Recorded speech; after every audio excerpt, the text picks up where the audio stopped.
कहानी की दुकान चैनल में आपका स्वागत है। गरीब लड़का था।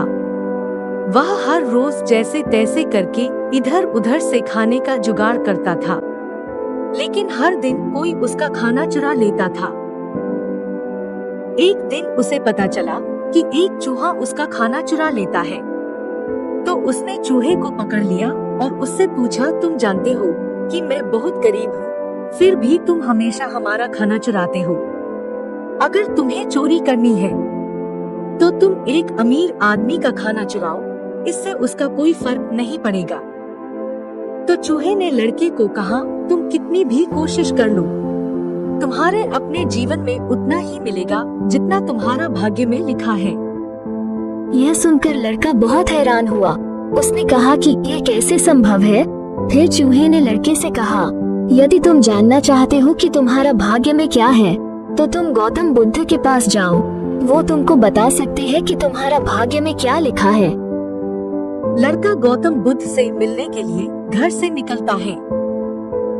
जाते जाते बहुत रात हो गई और रास्ते में उसे एक हवेली दिखाई दिया और उसने हवेली के लोगों से एक रात रुकने की अनुमति मांगी। हवेली के लोगों ने उससे पूछा, तुम इतनी रात को कहाँ जा रहे हो?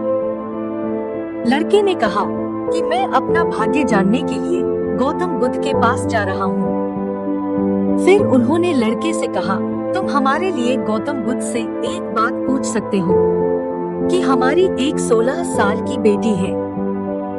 लड़की बात नहीं कर पाती है, क्या करने से उसके गले में आवाज वापस आएगी। लड़के ने कहा कि मैं आपका प्रश्न जरूर पूछूंगा।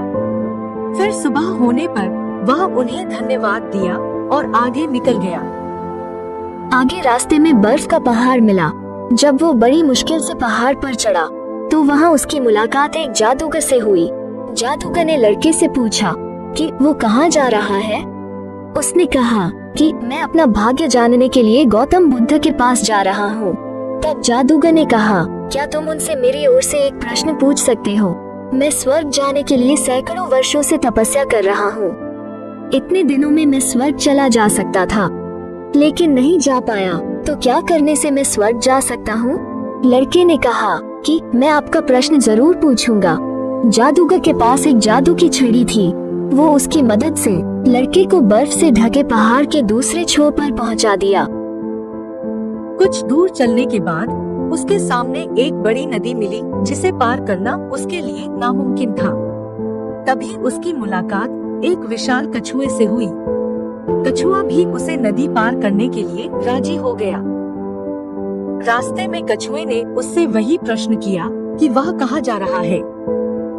लड़के ने कहा कि मैं अपना भाग्य जानने के लिए गौतम बुद्ध के पास जा रहा हूँ। कछुए ने उससे पूछा कि क्या वह मेरी ओर से गौतम बुद्ध से एक प्रश्न पूछ सकता है।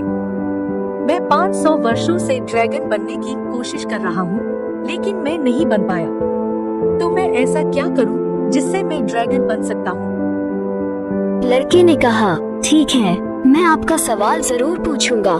कछुआ ने उसे अपनी पीठ पर बिठाया और नदी पार कर गया।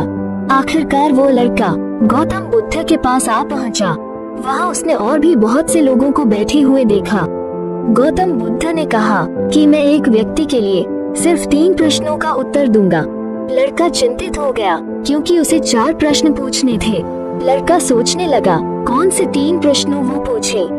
उसने उस कछुए के बारे में सोचा जो 500 वर्ष से ड्रैगन बनने की कोशिश कर रहा है, वो जादूगर जो स्वर्ग जाने के लिए सैकड़ों वर्षों से तपस्या कर रहा है, और वो लड़की बिना बात किए अपना पूरा जीवन कैसे बिताएगी। फिर उसने मन ही मन सोचा, मैं तो बस एक गरीब भिखारी हूँ, भीख मांगकर गुजारा कर सकता हूँ, लेकिन कछुआ, जादूगर और लड़की की समस्या मुझसे कहीं ज्यादा है। यह सोचकर लड़के ने खुद के सवाल नहीं किया, बल्कि उन तीनों का सवाल गौतम बुद्ध से पूछे। भगवान बुद्ध ने कहा, कछुआ 500 साल से ड्रैगन बनने की कोशिश कर रहा है, लेकिन वो अपने कवच को छोड़ने को तैयार नहीं है। वो तब तक ड्रैगन नहीं बन पाएगा जब तक वो अपना कवच नहीं छोड़ देता। तथा जादूगर स्वर्ग जाने के लिए सैकड़ों वर्षों से तपस्या कर रहा है, लेकिन उसने वो जादुई छड़ी अपने पास रखा है। वो जादुई छड़ी उसे स्वर्ग जाने से रोक रही है। अगर वो स्वर्ग जाना चाहता है तो उसे वह जादुई छड़ी छोड़नी होगी। और जिस दिन वो लड़की अपना जीवन साथी चुनेगी, उस दिन से लड़की बात करने लगेगी। लड़के ने गौतम बुद्ध को धन्यवाद दिया और वहां से प्रस्थान किया। वापस आने पर यह सब बातें सुनते ही जब कछुआ ने अपना कवच खोला, उसके अंदर कई कीमती मोती मिले। कछुए ने उन मोतियों को लड़के को दे दिया और ड्रैगन बनकर उड़ गया। फिर वो उस हवेली में गया जहां उसने पहली रात बिताई थी। जब वो वहां गया तो कुछ लोग उसके सामने आए और बोले कि तुम वही हो ना जो उस रात हमारे हवेली में आए थे? उसने कहा, हाँ मैं वही हूँ। और फिर उस लड़के ने सारी बात बताई। और वो लड़की एक अमीर परिवार से ताल्लुक रखती थी, लेकिन उसने अपने जीवन साथी के रूप में उसी भिखारी को चुना और उसके बाद वो अपनी आवाज वापस पा गई। तो इस तरह लड़के को धन, शक्ति और एक सुंदर जीवन साथी मिल गया।